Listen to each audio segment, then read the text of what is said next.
అందరికీ నమస్కారం అండి. మా వీడియోను సబ్స్క్రైబ్ చేయండి, బెల్ ఐకాన్ ప్రెస్ చేయండి, తర్వాత ఆల్ను ప్రెస్ చేయండి. అప్పుడు మేము పెట్టే ప్రతి వీడియో ముందుగా మీకు నోటిఫికేషన్గా వస్తుంది.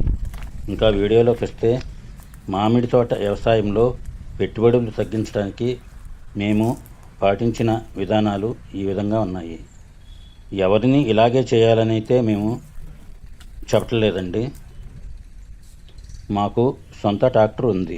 దానివల్ల దుక్కి దున్నటానికి అయ్యే ఖర్చు తగ్గుతుంది. చెట్టు చుట్టూ రింగు వేయటానికి ట్రాక్టర్కున్న పరికరం ద్వారా వేస్తాము. అదే కూలీలతో చేయాలంటే ఖర్చు ఎక్కువ అవుతుంది. తోటలో ఎత్తు పొలాలు సరిచేయాలంటే లెవెల్ బ్లేడ్ అనే పరికరాన్ని ట్రాక్టర్ బిగించి వాటిని సరిచేస్తాము. తోటకు నీళ్లు పెట్టడానికి కూలీల అవసరం లేకుండా తోటకు డ్రిప్ పెట్టినాము.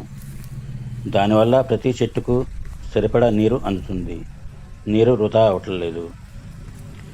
ఈ డ్రిప్ ద్వారానే మందులు కూడా అందిస్తాము.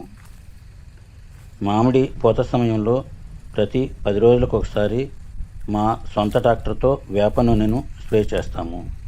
వేప నూనె ఖర్చు తగ్గటానికి మేము గానగ వేప నూనె వాడతాము. గానగ వేప నూనె నీటిలో కరగదు. 1 లీటరు ముడి వేప నూనెకు బాగా చిలికిన 12 కోడిగుడ్ల ద్రావణాన్ని కలిపి స్ప్రే చేస్తాము. పురుగుమందు స్ప్రే చేయడానికి ఇటాలియన్ స్ప్రే గన్ను వాడతాము. అందువలన 2 ట్యాంకులతో అయ్యే స్ప్రేయింగు 1 ట్యాంకుతోనే సరిపోతుంది. ఆ విధంగా మాకు పురుగు మందుల ఖర్చు తగ్గుతుంది. తోటకు సమయానికి పురుగు మందులు స్ప్రే చేస్తాము.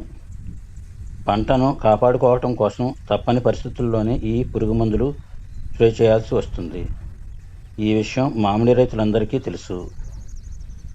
మామిడి తోటలో పెరిగిన కాయలు పెరిగినట్లు ఎప్పటికప్పుడు మార్కెట్కు పంపిస్తాము. మామిడి తోట వ్యవసాయంలో మేము పాటించే విధానాలు ఎలా ఉన్నాయో కామెంట్ చేయండి. ఈ విధంగా మేము మామిడి తోట వ్యవసాయంలో ఖర్చులు తగ్గించుకుంటాము.